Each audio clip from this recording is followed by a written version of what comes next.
¿Cómo están ustedes? Muy buen día, un gusto de saludarlos. El rol del cronotipo en el metabolismo y la prevención de enfermedades crónicas. ¿Saben ustedes de qué se puede tratar eso? Bueno, vamos a hablar de esto, de los cronotipos, de la preferencia por horarios matutinos o vespertinos, cómo impactan en la salud, cómo impactan a lo mejor en la obesidad, en el sobrepeso. La evidencia científica acumulada indica que los cronotipos vespertinos presentan mayor riesgo debido en parte a la dificultad de adaptación a los horarios sociales y laborales predominantes. Vamos a conversar con Mariana Cifuentes, doctora en Ciencias de la Nutrición e investigadora ACDIS INTA. ¿Cómo estás tú? Muchas gracias por recibirnos. Buen día. Hola Miriam, gusto estar aquí, por supuesto. Feliz de contarles a tus auditores y a tus videntes acerca de lo que hacemos por acá. Oye, sí, ¿sabes qué?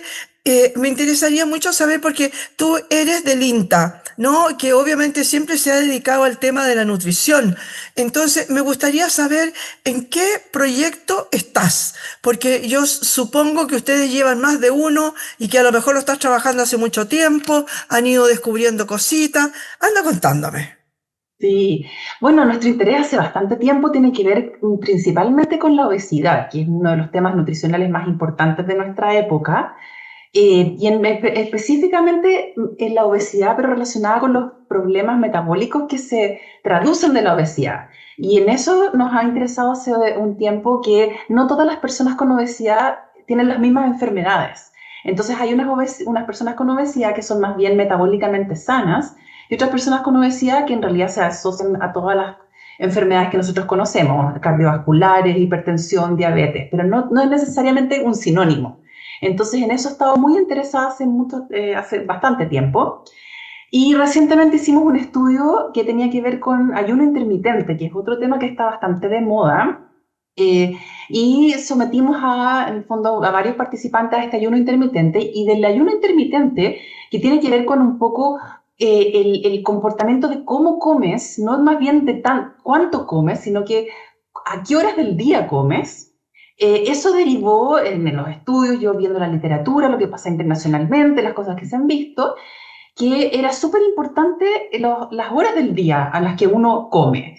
Y de ahí fui derivando en las personas que les gusta comer o que les gusta estar activos a la hora del día más temprana versus las horas del día más tardía.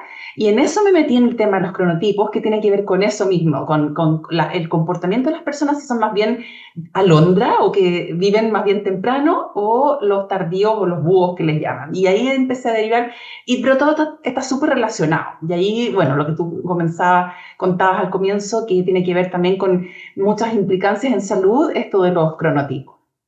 Oye, a ver, vámonos para atrás un poquito porque me dijiste varias cosas entre medio y necesito ir profundizando en algunas de ellas. Antes de que hablemos del ayuno intermitente, que yo lo hice por mucho tiempo, lo practiqué, digamos, directamente, me gustaría que me dieras una idea en general. Esto dijiste obesidades, pero que son sanos y que tienen un metabolismo sano, y hay otros que no lo son y se llenan de enfermedades. Cuéntame un poquito sobre ese tema específico. Ya, partamos por eso, sí, yo sé que te hice como un resumen así, Sí, de todo sí, junto, pero bueno, ahí sí. vamos entonces desglosando.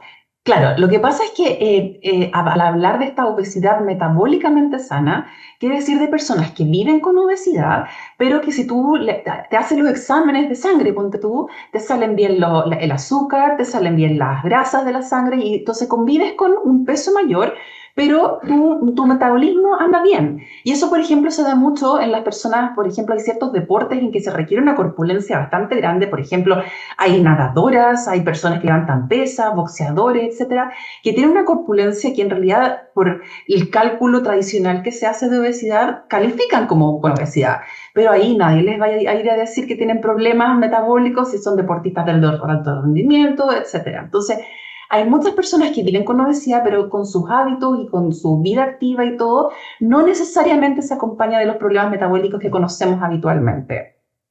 Consulta según eso.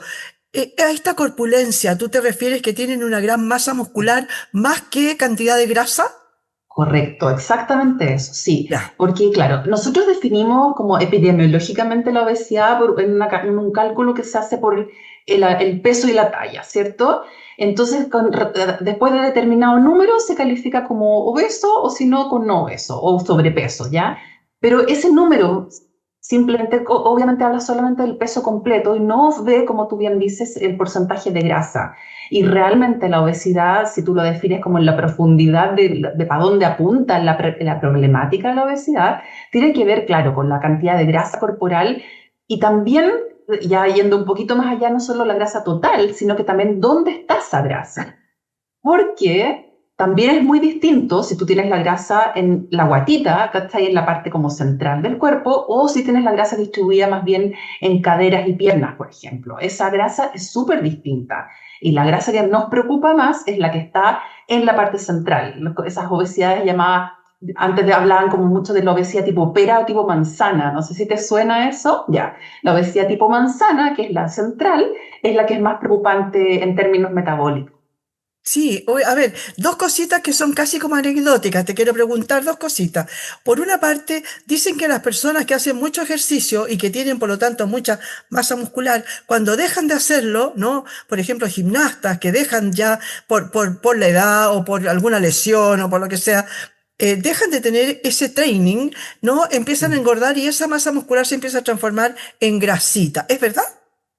O sea, no directamente que se transforme Sí. la músculo en grasa, pero sí, claro, porque normalmente las personas que han tenido un estilo de vida y toda su vida han comido, por ejemplo, una cierta cantidad que durante el tiempo que hacían ejercicio se contrapesaba, o sea, en el fondo gastaban esas calorías que ingerían.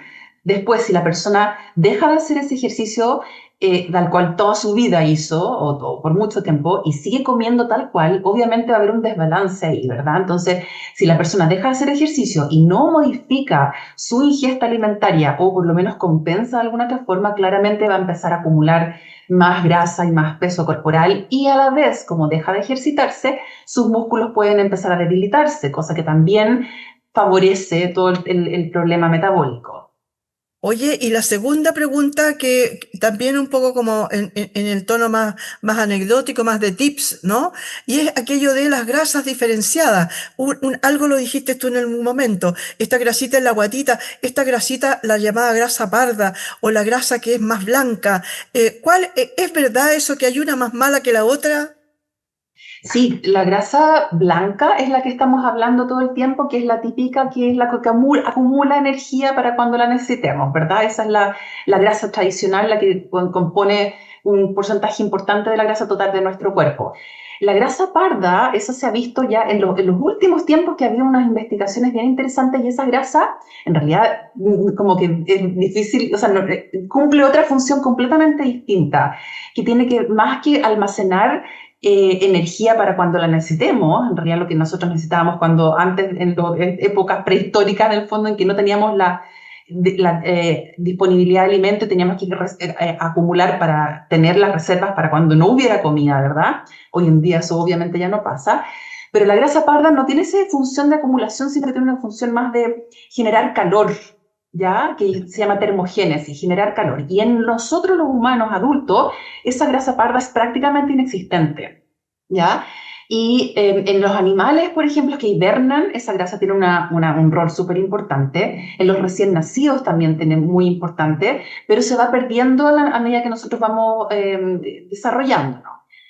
Pero en los últimos tiempos había un boom de investigación en que hay una grasa que partiendo de la blanca como que se transforma en parda, que no es la parda original, sino que se le llama como beige, así como bien creativos que son, así que no es ni café ni blanca, sino que es beige, ¿ya? Entonces esta creatividad de nombre a lo que apunta es una grasa en el fondo que era blanca, pero que se transforma en esta actividad más bien termogénica, o sea, de generar calor, ¿ya? De perder calor, literalmente. Entonces, han tratado de elaborar investigaciones con eso para tratar de pardear la grasa blanca, cosa de que sea más fácil perder peso. Personalmente yo soy bien cuidadosa con todas esas cosas muy novedosas y muy así como tentadoras de una pérdida fácil. Yo voy mucho más para la cosa de los hábitos. Pero sí existe una línea de investigación, varias líneas de investigación que están bien interesadas en este proceso del pardeamiento, pero de lo que nosotros estamos hablando en la universidad es más bien grasa blanca, eso. Perfecto, perfecto. Oye, pasemos ahora brevemente a hablar un poco de esto que se puso tan de moda con respecto del ayuno intermitente. No, tú dices que es fundamental saber a qué horas come, porque la ventana de comida no es lo mismo comérsela entre las, no sé, las 8 de la mañana o las 12 del día y las 6 de la tarde, a comerla desde las 6 a las 12 de la noche, ¿no? Cuando uno llega del trabajo que se come el refrigerador completo. Entonces, y ya se ha pasado el día entero, digamos, en ayuno, ¿no? Con agüitas, con cositas así. Cuéntame, ¿es verdad eso que influye de alguna manera, influye la edad también en cuanto a que sea más o menos efectiva? Mira, estamos en plena investigación de Ya. eso, con temas súper interesantes. O sea, tú te abordaste la cosa de a qué hora se hace el ayuno intermitente, pero vámonos un poquito más para atrás, viendo un poco qué es, ¿cierto? La ventana de comida. Y en el fondo nosotros se ha visto que las personas que estamos en este mundo tipo de cultura occidental industrializada, pasamos prácticamente picoteando y comiendo todo el día. O sea, desde que nos despertamos hasta que nos dormimos, y son más o menos, no sé, por 16 horas de estar puro comiendo, ¿ya? Entonces, lo que intenta esta 26, y eso significa que no le estamos dando el descanso necesario a nuestro cuerpo que durante varias horas ayune, o sea, no haya ni una ingesta como para que se desencadenen procesos que son más bien de reparación, porque si el cuerpo tiene que estar todo el día preocupado de digerir y incorporar lo que tú le vas dando a picoteo todo el día, es muy distinto que si le dejas un periodo largo de ayuno. Y lo que intenta este ayuno intermitente, entonces, por lo menos uno de los ayunos intermitentes, porque hay varias modalidades, pero la que estamos interesados nosotros es el diario, ¿cierto? El que se llama la comida o sea, la alimentación con restricción horaria, que significa que todos los días tú te alimentes en una ventana de tiempo que es menor, por ejemplo, 10 horas u 8 horas al día. O sea, por ejemplo, empiezas a comer a las 10 y terminas a las 6 de la tarde. Ahí serían 8 horas, ¿cierto? Y así, bueno, y ahí, ese es un poco en global el tema, que en el fondo que tú comas en una ventana acotada del día. Ahora, lo que tú decías recién, que es tremendamente interesante y también es motivo de estudios, es claro, si estas 8 o 10 horas que tú comes, si es lo mismo comerlas entre las 6 de la mañana y ¿qué sería? Las 4 de la tarde, o entre las 4 de la tarde y las 10 de la noche, ¿cierto? Y ahí claramente hay una diferencia. Eh, y también se asocia con el tema principal que íbamos a hablar hoy día, que era de los cronotipos. ¿A qué hora Bueno, tú quieres estar? entonces pasemos Eso, justamente al tema de los cronotipos, porque de esa parte nos llevó a esto, ¿no? ¿Por qué exacto. esto del cronotipo? ¿Qué es lo que están estudiando ustedes que dice que o las alondras comen de una forma o los búhos de otra manera? Unos están más propensos a unas enfermedades que a otras, los metabolismos no funcionan igual. Cuéntanos. Ya, bueno, todo parte también porque nuestro organismo esto, tiene ciclos de 24 horas, ¿verdad? Y están hablando de los ritmos biológicos, ¿cierto? Los ciclos circadianos, todo eso que en fondo todos tenemos unos ritmos que obviamente se ajustan a que nuestro planeta tiene 24 horas aproximadamente, día y noche, y nuestro cuerpo se ajusta a eso. Entonces nosotros en el día y en la noche somos completamente distintos, todo cambia. La temperatura corporal, los niveles de las hormonas, la insulina, las hormonas del apetito, todo va fluctuando dentro del día y eso es para que mantengamos una salud adecuada, ¿cierto? O sea, necesitamos momentos de actividad, momentos de descanso, comer, ayunar, todas esas cosas son necesarias, ¿cierto? Entonces, nosotros como mamíferos diurnos somos todos, ¿cierto? Digamos, nos manejamos de día, no como los roedores que son de noche, ¿verdad? O sea, nosotros somos mamíferos diurnos. Pero dentro de eso que somos diurnos, tenemos una variabilidad en las preferencias, ¿cierto? Hay personas que son claramente mucho más matutinas y otras personas que son más vespertinas, personas que les gusta, en el fondo, que se despiertan fácilmente en la mañana y funcionan súper bien y les da sueño temprano, esos serían los matutinos, y los otros que no hay caso de levantarse temprano, que luchan todo el tiempo contra eso, pero que en la noche se activan y no quieren dormirse por nada y es como que están a la 1 de la mañana y están en su plena pic de actividad, ¿cierto? Y eso entonces también tiene que ver con muchos comportamientos que van acompañando eso, ¿verdad? Entonces, volviendo a lo que decíamos anteriormente, nuestro organismo funciona distinto durante las 24 horas. Nosotros somos, por ejemplo, mucho más sensibles a la insulina en las primeras horas del día. Entonces, por eso es mucho mejor comer más bien temprano, comer una receta así como bien amplia, es como alimentarnos cuando hay luz, ¿ya? Porque cuando ya empieza a oscurecer o cuando ya entonces el organismo empieza como a prepararse para descansar, ya no estamos tan preparados para recibir alimento en nuestro cuerpo y ahí el cuerpo lo toma distinto y le hace más mal, digamos, por decirlo de alguna forma, comerte un pedazo de torta a las 8 de la noche que comértelo a las 8 de la mañana, ¿ya? Entonces las personas matutinas tienden a alimentarse y hacer todas sus actividades más temprano y los vespertinos más tarde. Y en eso se acompañan entonces como varios comportamientos, entre ellos el comer hasta más tarde, que tiene ciertas, es más bien perjudicial para la salud metabólica. Oye, dentro de esto mismo me entró ahora que estamos por estos días el tema del cambio de hora. Yo sé que no tiene mucho que ver, pero a lo mejor sí tiene mucho que ver, ¿no? Porque tú me estás hablando de activarnos con la luz del día y desactivarnos cuando ya empieza a bajar. ¿Qué pasa con el organismo con este cambio? Porque uno dice, ay, pero si es una hora, no es mucha la diferencia. ¿Hay diferencia? Sí, fíjate, hay diferencia y ese es un debate súper importante en todas las personas, o sea, los científicos que estudian esta cosa de la cronobiología, es una pelea así, pero que han tratado de dar por años, de que tratar de no hacer ese cambio. Yo la verdad es que soy como una conversa, porque, porque antes también me encantaba el cambio y todo, pero habiendo estudiado y conociendo bien de lo que se trata, la evidencia científica lo que muestra es que de verdad hay una dificultad en las personas para adaptarse al cambio y sobre todo el cambio que viene ahora, que es el de la primavera, en el fondo, en el cual, entre comillas, nos quitan una hora, ¿cierto?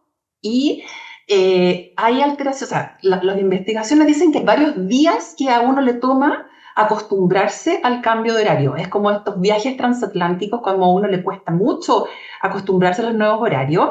Este es abruptamente te quitan una hora y aunque uno de repente no lo note por completo, pero sí se manifiestan muchas cosas.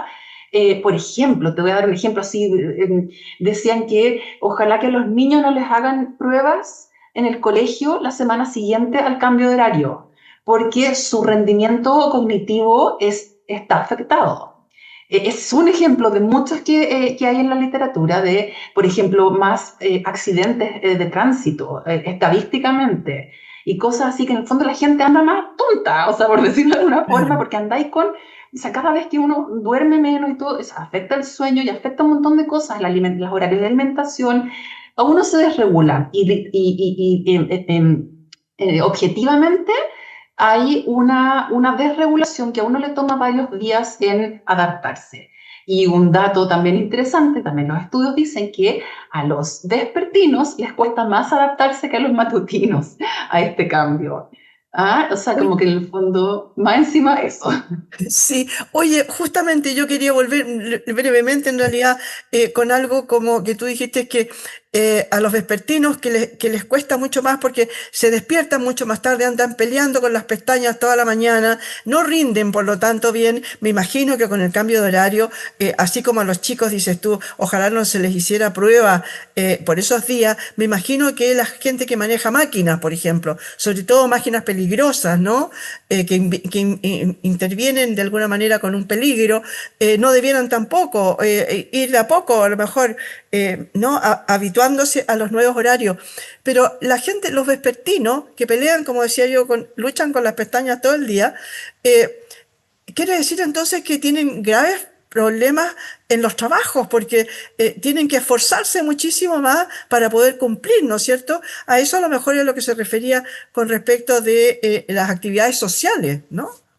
Claro, sí, no, les cuesta más, de todas maneras. Claro, lo que se refería en el titular del trabajo, en el fondo es eso, porque en la sociedad en la que estamos, en que todo está como establecido para, no sé, por las clases que empiecen cerca de las 8 de la mañana, los trabajos normalmente empiezan temprano, la gran mayoría. Las personas para habituarse a eso, a los vespertinos les cuesta mucho más, eso es un hecho. Entonces, por eso mismo, o sea, y no solo la parte fisiológica, sino también la parte anímica, o sea, también andar como peleando, como tú dices, toda la mañana con tratar de despertar y cuando ya estás así, como que la gente empieza a bajar las revoluciones cuando tú ya empezaste a la fiesta. Sí, es complejo y un fenómeno que le llaman el jet lag social, que se estudia junto con esta cosa de los cronotipos y en el fondo lo que ve es como cuán desincronizada está cada persona en su propio ritmo versus lo que tiene que hacer para cumplir, ¿ya? Entonces, en fondo se estudia comparando tus horarios de la semana con los fines de semana, o sea, o los días que tienes libre. ¿A qué hora te despiertas espontáneamente versus a qué hora te fuerzan a despertar por tus actividades laborales o académicas? Y ese jet lag social se asocia en un montón de desórdenes metabólicos, anímicos, etcétera, etcétera, y las personas vespertinas tienen mayor problemas con eso. Oye, para ir terminando, Mariana, ¿por qué no me cuentas desde cuándo están trabajando y quiénes son los partners tuyos que trabajan en este proyecto? Bueno, en el estudio, en la revisión que hicimos en realidad, estamos trabajando con otros profesores de aquí del INTA, se llama Nicolás Tobal, mi colega acá, y otro profesor, Rodrigo Chamorro, también de la Universidad de Chile, pero de la Facultad de Medicina. Con ellos escribimos este review, junto con una estudiante de doctorado, que es la primera autora del paper, que ella también está estudiando, en el fondo, están involucrada en un proyecto, su tesis de doctorado tiene que ver con un proyecto hay un intermitente, donde hicimos a unos jóvenes, a unos adultos jóvenes, esta intervención de comer durante 8 horas al día. Y ella está en este momento analizando esos datos y vamos a sacar, ojalá pronto, una nueva publicación con esos datos bien interesantes. Así que ellos son el equipo más cercano con lo que estamos trabajando en este tema. Oye, qué bien, en el ayuno intermitente me voy a matricular porque quiero saber qué es lo que sucede, no tan adulto joven, más bien si adulto, adulto ya bastante maduro, pero igual es interesante para mí, digamos, personalmente y obviamente para nuestros auditores. Muchas gracias, Mariana, por haber estado hoy día con nosotros.